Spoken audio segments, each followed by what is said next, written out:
I am Kori Schake, the Deputy Director General of the International Institute for Strategic Studies, and this is our podcast, Sound Strategic, designed to showcase the talents of our scholars and analysts here at the IISS. And I am delighted that today we are showcasing Douglas Barrie, who is the Senior Fellow for Military Aerospace here at the IISS. He has been the Deputy News Editor at Jane's Defence Weekly, the London Bureau Chief of Aviation Week, the European Editor of Defence News.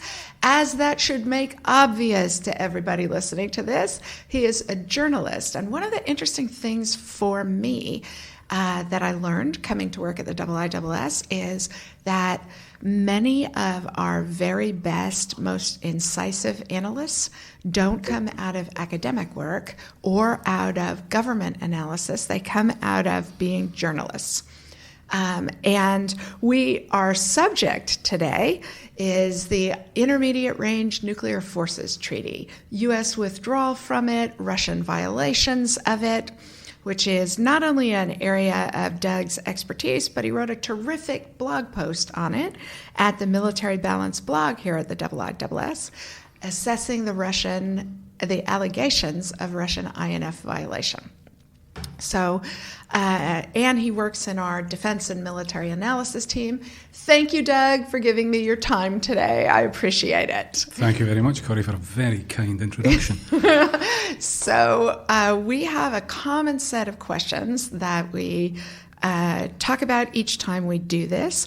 The opening one that for some people who have more obscure corners of the essential research we do, I challenge them to come up with something newsworthy in their work. Obviously, in yours, it's going to be, how should we understand the American withdrawal, what's going on with the Russian violation? Talk us through what the treaty does, what the violation allegations are, and what it means that the U.S. has signaled its withdrawal. And the INF is in many ways it's an extraordinarily important treaty. You could see it as the high watermark, if you like, of arms control, signed in 1987, comes into effect in 1988. The current problem, the crisis in the treaty, which unfortunately looks like it will bring the treaty to an end probably in August, unless there is a huge change both in Washington and in Moscow, is around the allegations that the US and its NATO allies now have over Russian abrogation of a key element of the treaty, which is the deployment of a cruise missile which breaches the range threshold. So let me interrupt you for a second. I think it wildly unlikely that any of our listeners aren't real nerds like us, but just in case we have casual listeners, the INF Treaty prohibits deployment of missiles in the 500 kilometer to 5,000 kilometer range. 500 kilometer to 5,500 kilometer ballistic or cruise, irrespective of warhead type. So it covered off both conventional and nuclear. Very important. It took out a whole class of weapons. Really, the only time you've seen that done in terms of strategic arms limitations. The challenge now is how to manage what happens next, if I can say that.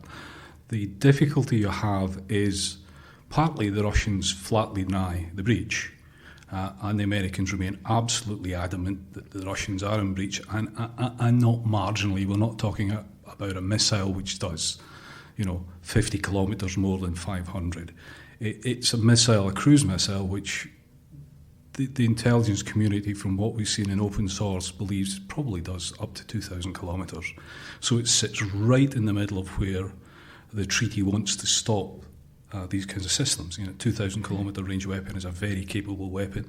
In the European context in particular, it's a really unpleasant kind of weapon to have out there. The Russians turn around and say, no, this is just incorrect. Our own view, certainly the view within DMAP or general assessment, is that on the balance of probability, because there is no smoking gun. We have seen no smoking gun evidence from the US, but there is a lot of circumstantial material which would seem to suggest that the Russians are indeed in breach. So 2 questions. The first is, when did the INF inspections regime stop? Because shouldn't there be a way for, if the treaty is going to stay in force, shouldn't there be some mechanism by which you can investigate the allegation and prove it right or wrong? The difficulty is in verification in this one. The verification mechanisms in INF, are, when it comes to this area, when you really want to know the range of a system, it's very, very difficult to verify it. One of the problems that seems to surround the weapon in question, which has the designation SSC, surface cruise number 8, SSC8, is that it's very similar to a missile called the SSC7, surprisingly enough, both of which are probably based on the same submarine and surface-launched naval cruise missile which the Russians have used in Syria. There are 2 versions of that, one of which is actually compliant in range terms with INF, although it doesn't fall under INF because it's a naval system, so it isn't covered. The longer range one, the one which is in service with Russia on the naval side, is a 1,500 to 2,000 kilometre range weapon. The problem in verification terms is that system was originally tested on the ground at a Russian test range called Kapustin Yar. You could very easily test that missile from a transport, a Erector launcher, a kind of the ground vehicle that you normally carry these things around in, and you would struggle to be able to tell what the range was. In fact, you could actually test it at you could have deployed this system and never tested it to its full capability range because you're basing it on the naval cruise missile system. You know it goes 2,000 kilometres, so you're happy with that. So the INF Treaty does not restrict missiles in those ranges that are air-based or sea-based. It's only the land-based missiles. It's only land-based. So when we say the treaty eliminated an entire class of missiles, that is generally said about the INF Treaty, that people are talking about it eliminated one basing type of a class of missiles. Yeah. And so some of the challenge of verification is that there are missiles in these ranges, and the treaty does not prevent the development of them. It only prevents the deployment of them, right? It's the deployment, and if I remember the treaty detail correctly, and we may want to edit this out, it's the deployment, but it's also the testing of the system from a mobile launcher. Ground vehicle. You can test them from a static position, but as soon as you put them onto something which is mobile, you're effectively you're breaching the treaty. So my favorite thing about the IISS is that we are a data-driven organization. We're data producers, and it provides the basis of our analysis. And I have a question for our listeners, because we are doing the INF Treaty because several people asked that we pick up this topic. So first of all, to our listeners, thank you for caring enough that you proposed topics you wanted to hear from our expert analysts on. But second, I have a challenge for the listeners, which is it came as a great shock to me that the term data troll isn't universally seen as a compliment, because in my tribe, that's an incredibly splashy compliment. And so when I have tended to refer to the defense and military analysis team as data trolls crawling out from under their bridges to educate the rest of us, I intend it as a compliment. Anybody who's got a better term that would be universally seen as a compliment, I would love to hear it. And listening to the degree of refinement of Doug's knowledge of the treaty reminds me why data troll is an accurate description as well. So you say there's no smoking gun that anybody's produced, that the U.S. has produced on this. And yet, this cruise missile exists in the sea-based and is deployed in sea-based. And the U.S. also alleged that Russia has deployed 4 battalions of them. How are those facts not a smoking gun? And then the follow-up question is, how in the world did the United States convince 28 other NATO allies to sign up to the material breach statement without a smoking gun? I think the issue of smoking gun is really interesting. I think from a European perspective, this is particularly important because this has to be convincing in the court of public opinion. Yes. The public has to believe, or the element of the public which is interested in this, has to believe that the US and NATO have got this right. Obviously, it's a big claim. There are a range of ramifications, none of which are particularly good, and some of which are particularly bad. Perhaps if I can talk you through why I think, or why DMAP thinks, or the collective view is that the US is right. There's a kind of, and it's arcane perhaps, but I think it's quite important. There's a kind of naming process in the intelligence community for these things. So I mentioned earlier on Kapustin Yar. Kapustin Yar is where you would expect the intelligence community probably to first see this system. So you would expect it to have a KY number. That's normal. So we haven't seen a KY number for this, although interestingly, the nuclear-powered cruise missile looks like it's KY-30. So the treaty breach system is below KY-30, so it's probably in the KY-20s.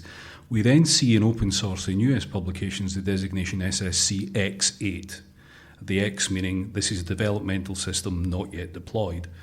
After that, again, and it looked like a very deliberate intelligence leak to the US media, we see SSC8, and the code name emerges as well, Screwdriver.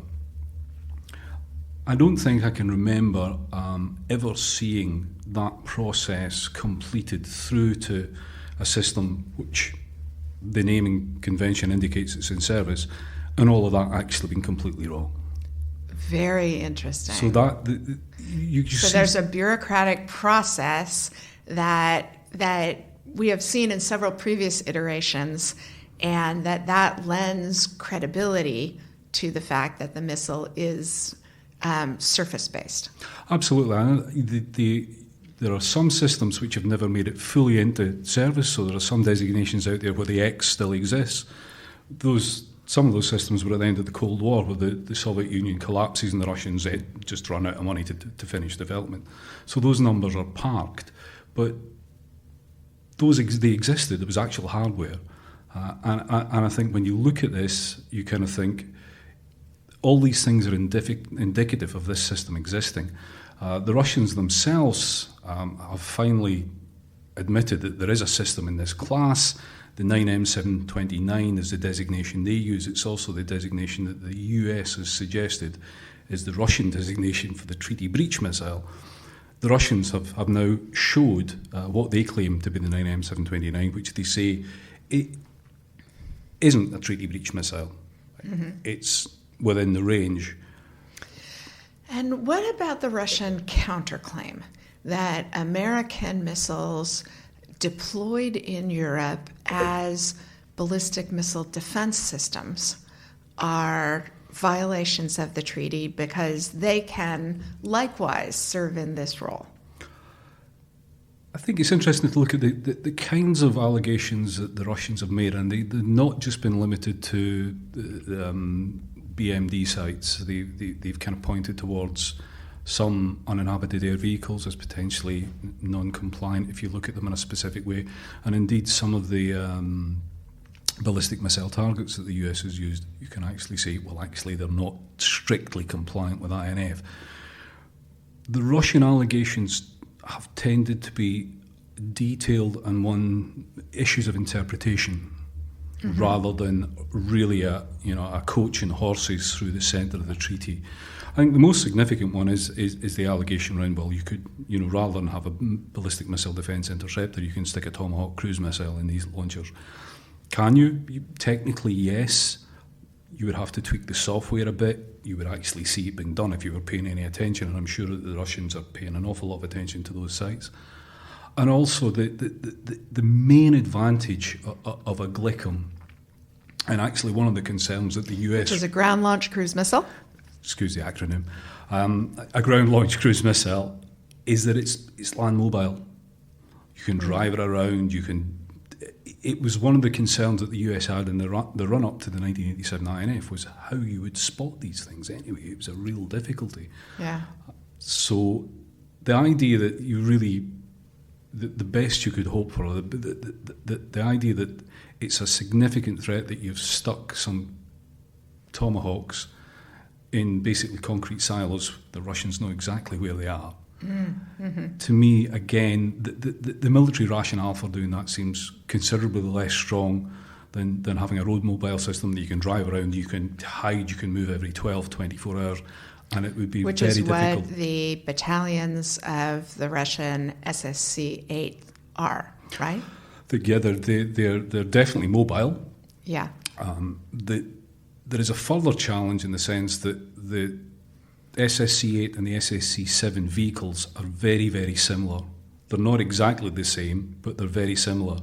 So what is also unclear at the moment is how the Russians, assuming they have the system, are actually deploying it.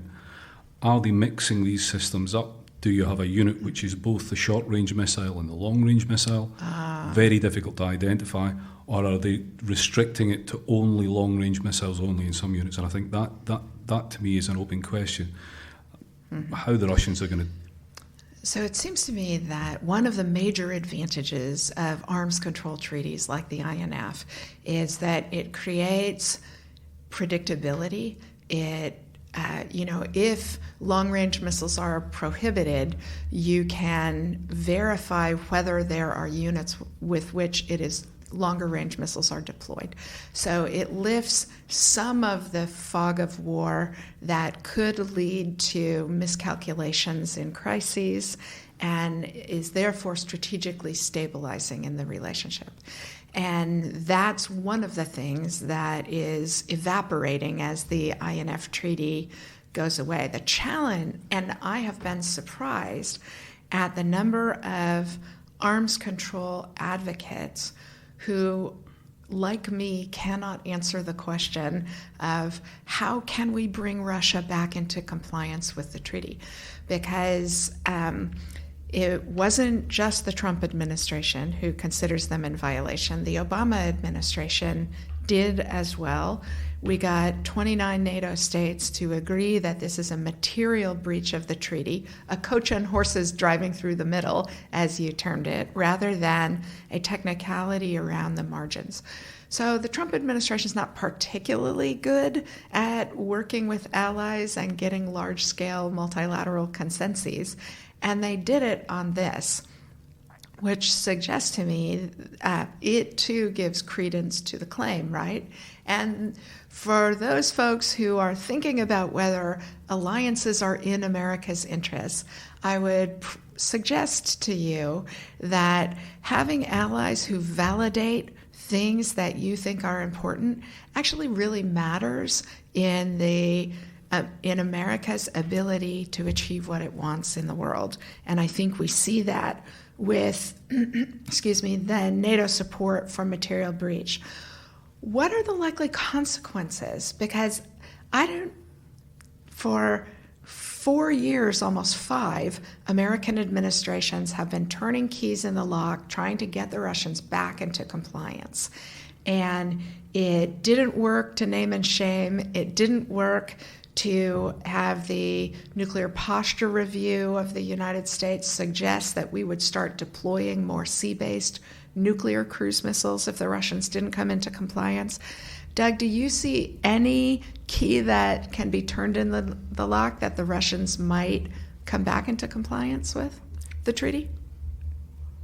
I'd like to say yes, but actually I find it very difficult to identify the way that the US and its NATO allies can get the Russians to initially to fess up, first of all, that they are in breach. And perhaps the mechanics of this will be that the current INF Treaty is going to have to come apart at the seams. It will collapse. But hopefully you then set up a situation where the Russians realise that it is actually in their interest to come back to the table and somehow either renegotiate, go back and look at the terms of INF and restart the treaty, because I think the clock is ticking now. It's going to be very difficult to see this situation being resolved in a way that everybody's comfortable with before the 6-month period runs out. And that clock is now ticking. So I want to switch our geographic focus to the Asia-Pacific, or the Indo-Pacific, as the U.S. calls it these days, because the Pacific commanders, the American military commanders in the Indo-Pacific, have been agitating for the ability to deploy conventional missiles and have considered China's deployments a major threat to our ability to defend our allies in the Indo-Pacific. Do you agree with that? Give us a preview of the 2019 Military Balances judgment on what of China's missiles are likely to be, if you could get a treaty with the Chinese on this, would it constrain anything useful for China? I think if you look at it the other way around, if you look at it from Beijing's perspective, you kind of think, well, why would the Chinese want to see an INF-like treaty come into being? Because actually, if you look at their missile arsenal, some 90% of it, give or take, falls into the INF category. So they would lose most of what they consider to be both conventional regional weapons and some weapons that they would consider to be strategic, not against the US, but against some other nations who are major players in the Indo-Pacific. So for me, it's difficult to see why the Chinese would want to go down that particular path. On the other hand, when you look at some of the US arguments, I have a slight difficulty in, and this may sound strange coming from an air power proponent, but when I look at this, I think, actually, I would be papering the house with submarine launch cruise missiles and using the marine environment, the maritime environment, because that's where the US has got leverage.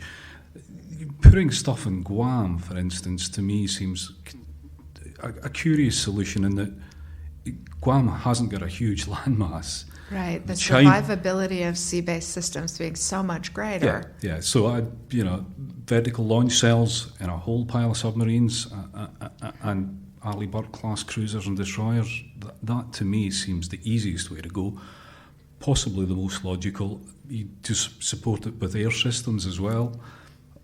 Do you really want to go down the land systems path in this area? It strikes me as not necessarily the way to go. Last INF question, which is, what do you think the consequences of the collapse of the treaty will be? My guess is you will see lots of conventional missile deployments, land-based conventional missile deployments by the U.S. in the Pacific, and no change in Europe, because the political consequences for the United States of trying to push allies to joint deployments are high in every place except possibly Poland or the Baltic states. But for survivability reasons, you wouldn't want to put long-range missiles on land in frontline states. What do you think is likely to happen, Doug? I think the optimist in me hopes that the collapse of the treaty will be kind of constrained, if you like, that the ripple effects won't be huge.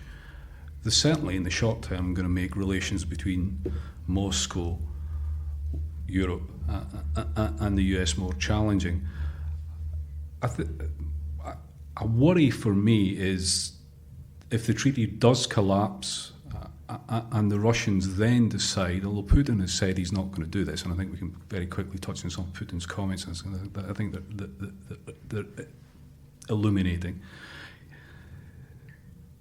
If the US does develop a ground launch cruise missile, which it seems to be doing, or at least it said within the NPR that the Nuclear Posture Review, this was one option that was being considered and explored. The difficulty when you develop defence technology is that there is then there's an impetus to use it and to deploy it. Mm-hmm.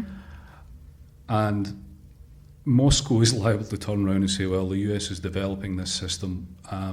We don't necessarily believe that they're not going to deploy it in Europe. How are we to know? How do we verify this? And it gives Putin yet another excuse to push for further developments of his system.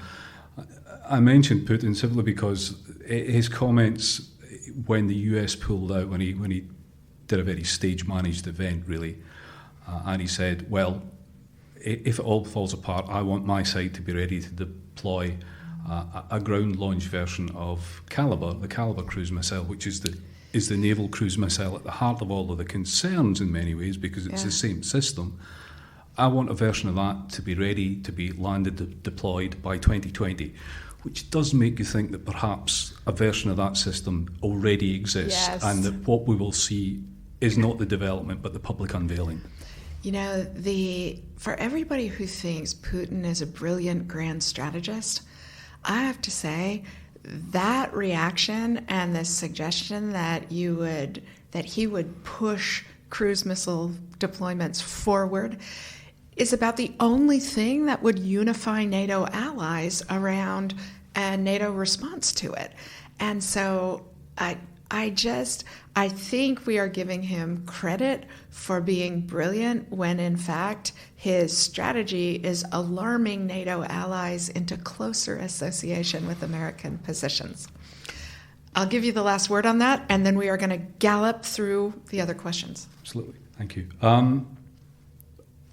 I think Putin is a grand strategist. I think the jury is out. What I think he is an extraordinary opportunist. Yes. He gets his foot in the door, and if nobody pushes back, he will just keep pushing. And I think this is where we are with INF, unfortunately.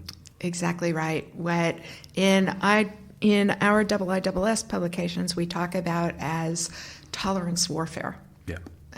Right? Or what in the Eisenhower administration they used to call salami tactics. The Chinese are doing it, the Russians are doing it, and this is a big part of the corrosion of the liberal international order that we in the West are struggling to find effective counters to that. Okay, I want to ask a lightning round in our last 5 minutes of a couple of other questions. How'd you get interested in this work? My parents were wartime service Royal Air Force. Fabulous. I've always been fascinated by things that flew. I did think about a military service when I was a kid. I wanted to fly. But I got really bad hay fever, which would basically scratch me as aircrew in a medical. So instead I went off in a huff and studied English at university. Fabulous. Okay, I love both that your respect for your parents' service drew you into expertise in the field. And second, even more wonderfully, that when fortune didn't give you a straight path to do what you wanted, you found another path to do what you wanted. I love that kind of resilience because I think most people's paths aren't nearly as straight as we assume for them. What's your favorite book in your field? I'm going to cheat here. I'm going to offer up 3 different authors, I think, one of which is a multi-volume book. Close friend and a journalist I've admired all the way through his career is a guy called Piotr Potocki, who's a Pole, who over the past 3 years has put out a 3-volume collection on Russian air power, which I just think it's my go-to source when I need some when I need some sort of a confidence builder that I've got this right. I will look at Piotr, and his books are fantastic. They're really, really valuable. Fabulous and very nerdy. What's the second? The second one, well, again, it's one is a monograph and one is a book, both by Colin Gray. Monograph, great strategist, is Bonfire, the fallacies, and perhaps we can come back and touch on why I like that so much in a minute. And the second one is a book called Another Bloody Century, Future Warfare, which came out, I think, in 2005. It's particularly significant at that time because what Gray's argument is, okay, we're all focused on counterinsurgency, counter-terrorism, state-on-state warfare hasn't gone away. It's still here, and we still need to think about it. And if we get this wrong, we will develop armed forces which are fine for today's fight, but which are perilously badly equipped for the kind of threats we might face tomorrow. I think in 2005 that was a really brave thing to say, because everybody really was looking at counterinsurgency and counter-terrorism. And Gray stood up and said, well, actually, don't forget that state-and-state warfare is still there and is a driver of capability, and that's something we need to take on board. And if we optimize our forces to the low-end challenge, where we're not fighting competitors, we're not fighting our economic and technological peers, then that invites an adversary to optimize to the part of the conflict spectrum that they think they could win a war against us. I agree, it was both a brave and a smart thing to say, especially at that time. And the third one is a book by a guy called Shane M. Rizza, Killing Without Heart. And it's the subject itself isn't particularly new, in that he's looking at uninhabited systems, automation, autonomy. Uh-huh. What is interesting, particularly interesting for me, he's USAF guy. I think he was an F-15, certainly an F-15 pilot, I think an F-15 squadron leader. So he brings a military operator's eye to this and looks at it from he really tries to figure out what are the kind of, not just the legal implications, but the moral and ethical implications from the perspective, if you like, the warfighter. What does this mean if you start to really take the humanity out of killing, which might sound like, in some ways sounds a bit perverse, but it's that commitment of blood and treasure, which he argues is central to war. If you end up in a situation where we can kill with impunity, it's something other than war. And I think that as we move increasingly into automated systems and ultimately into autonomous systems, these are things that we will have to be very, very careful of. Yeah, I think that's really important, and it also creates the possibility for asymmetric societal reactions to it. That is, those of us who live in free liberal societies are likely to want to place constraints, ethical constraints, because of who we are as political cultures. And societies that don't have the tethering in their leadership of broad public acceptance, or where people aren't free enough to give that input, I think we in the West may run a risk that we restrain ourselves in a way our adversaries don't restrain themselves. And that's not an argument for not restraining ourselves. It is, we have to think creatively about the nature of that challenge and what we're going to do about it. Yeah. I have been laughing up my sleeve that when asked for one book, you gave us 6. The 3 volumes, the monograph, the book, and the other book. And that is exactly what I love about the trolls who live under a bridge in DMAP. Until somebody gives me a better name. Okay, what's the conventional wisdom in your field that's wrong, Doug? I'll go back to the Colin S. Gray monograph, the Bonfire of the Fallacies, because I think it's a fantastically rich set of targets which he sets up. And the one I pick out is the kind of conflation of air power and strategic. Yeah. It still kind of infuses a lot of thinking around air power. Partly understandably, it's the junior of the domains, so it's got kind of sharp elbows. It's the kind of, you've got to remember, it's me too. They want to make their case, and they overstate it sometimes. Yeah. So air power is capable of delivering. So maybe as cyber matures as a domain of operations, air power enthusiasts will feel less inclined that they need to wear the ermine robe of strategic and can instead just be a useful contribution to the war effort. Yeah, absolutely. And you kind of, it would be nice if another of the domains could be the new kid in the block now, and air power could step back a bit and just recognise its self-worth for what it is, which isn't. It's never. Actually, I will rephrase that. It's unlikely ever to be able to deliver a strategic outcome on its own.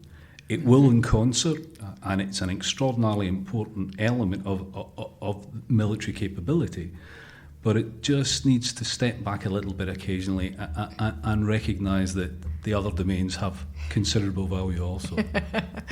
We have a trove of Air Force pilots in the Shaki tribe, and so I thank you especially for arming me with that argument to push back on all of the pilots in the Shaki tribe. Best work you've ever done? I don't know, best work. I think it's kind of... I think the one you like best or are proudest I think the one that a couple of things I found particularly satisfying. Bonus point for precision and terminology on your part. The DMAP was, for the past, I suppose, 36 months, has been involved in working, contributing to what eventually was unveiled at the Farnborough Air Show last year, the combat air strategy. And I think it kind of, for me, it was satisfying because we actually had influence. We fed into a government process, and we actually were credited on the back of the document. So for me, that was a kind of congratulations, a very satisfying thing. That's great. Yeah. Last question: what's your favorite data visualization? Oh, I think this year is any year. I think Henry Boyd's masterwork, which is the 2019 military balance wall chart on China, I think is extraordinary. I think it's fantastic. Fabulous. We will post a link to it on the website with this audio. Douglas, Barrie, thank you so much for this education on the INF Treaty and how you think about the work that you do. Thank you, Kori.